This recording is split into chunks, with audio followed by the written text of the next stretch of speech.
Commençons maintenant le 7e cours des vecteurs. Il nous reste en fait à voir la combinaison linéaire de vecteurs.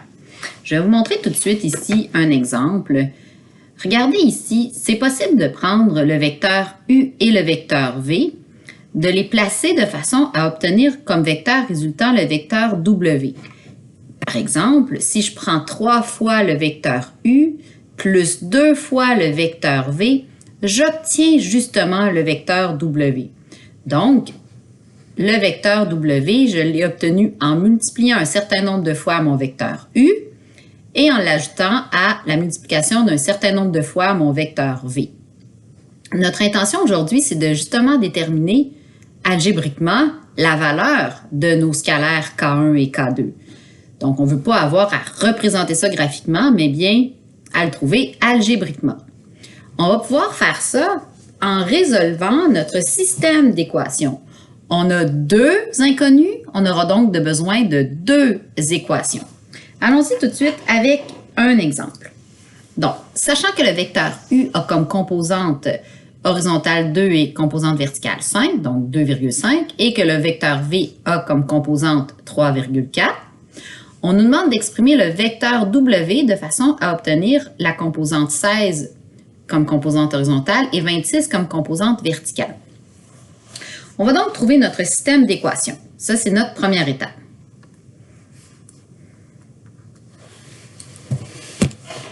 Alors, trouve le système d'équations.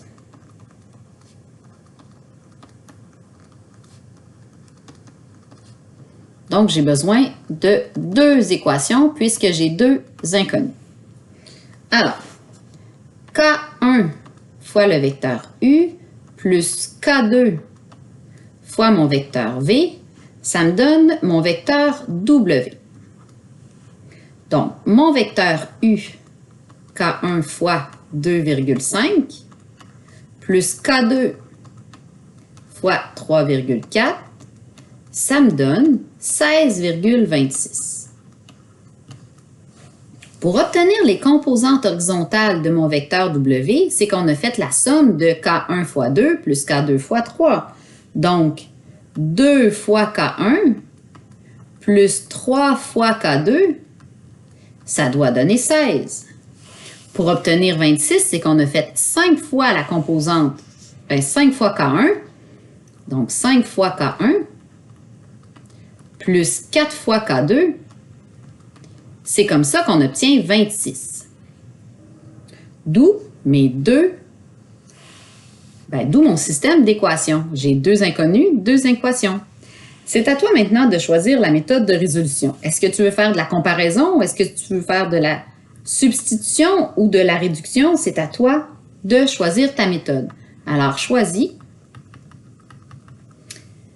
ta méthode de résolution.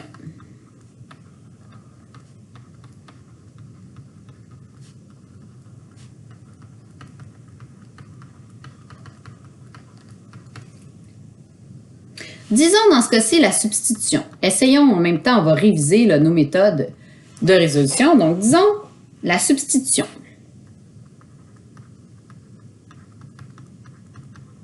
Alors, pour la substitution, j'ai besoin d'isoler une variable.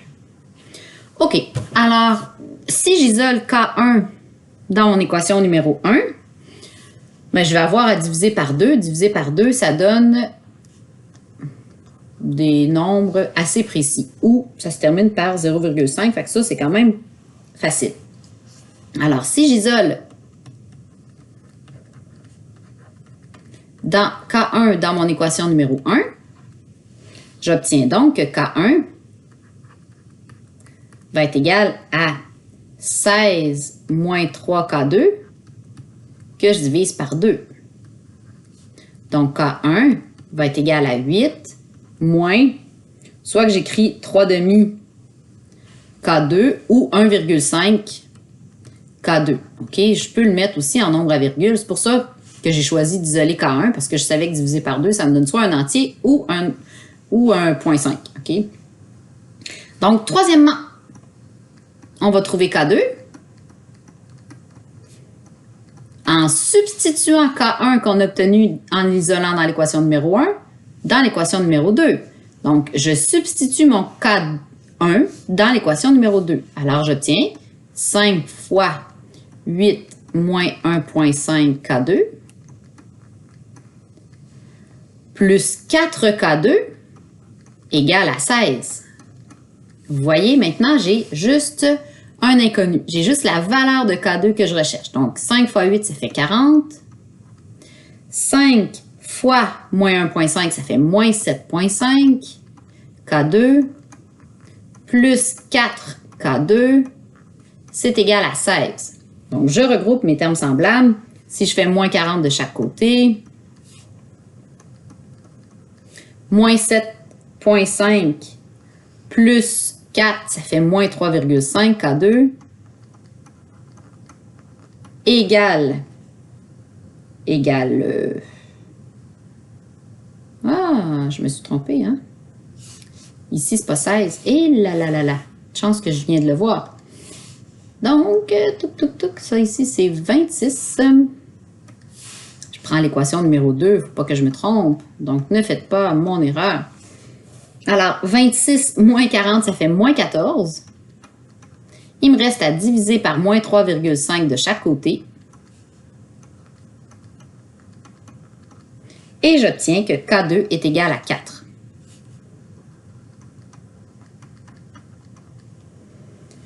Là, je peux trouver K1.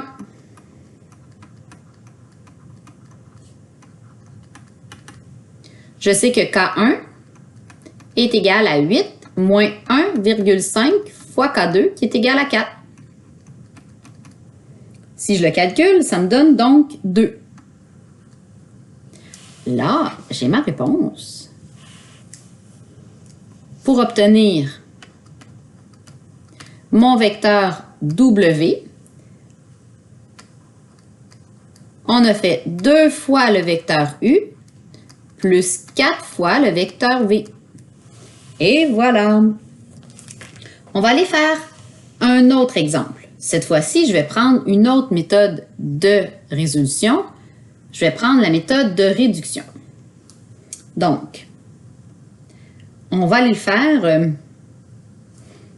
Tiens, on pourrait faire...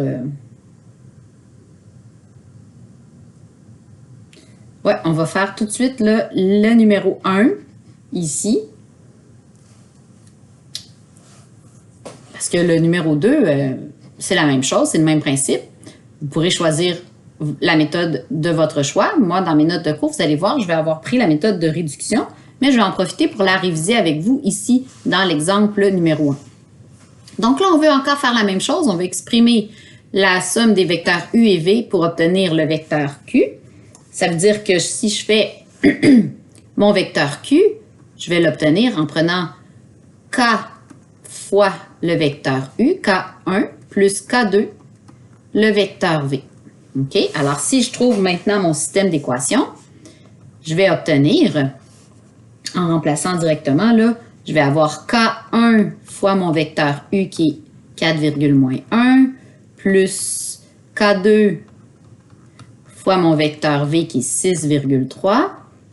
Ça me donne mon vecteur Q qui a comme composante moins 12,-15.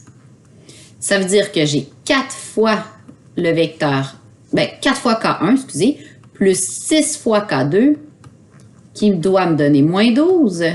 Et j'ai moins K1, donc moins une fois K1, je vais écrire juste moins K1, plus 3 K2 qui me donne moins 15. Alors, si je veux faire la méthode de réduction, pour avoir la méthode de réduction, j'ai juste à obtenir des coefficients identiques, par exemple pour K1 ou bien pour K2. J'aurais pu me débarrasser directement là, de K2 aussi. Donc, pour faire la méthode de réduction, je vois que K1, c'est égal à 4 fois K1. Donc, si je prends mon équation numéro 2 et que je la multiplie par 4,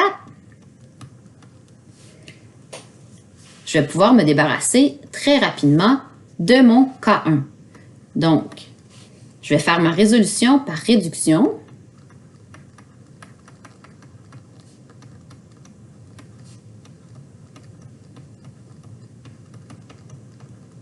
J'ai donc 4 fois K1 plus 6 fois K2 égale à moins 12. Et j'obtiens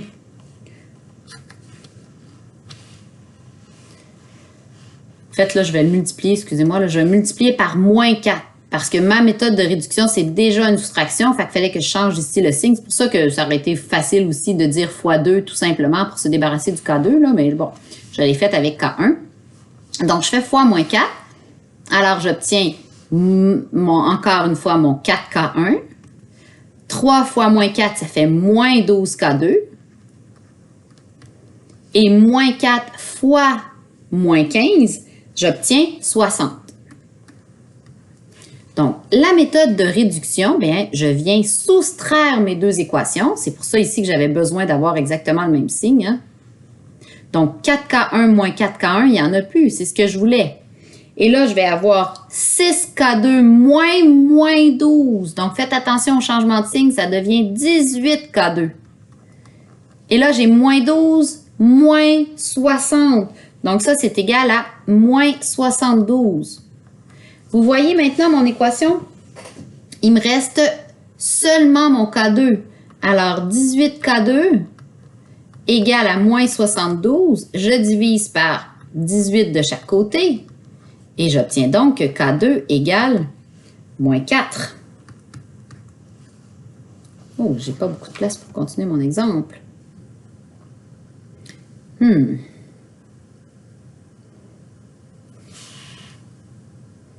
Je trouve maintenant mon K1.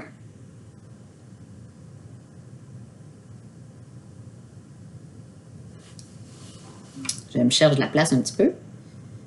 OK, alors. Je vais faire ici la suite du problème. Vous essayez de le faire. Vous avez sûrement écrit plus petit, là. Moi, je vais le faire ici. Trouve K1.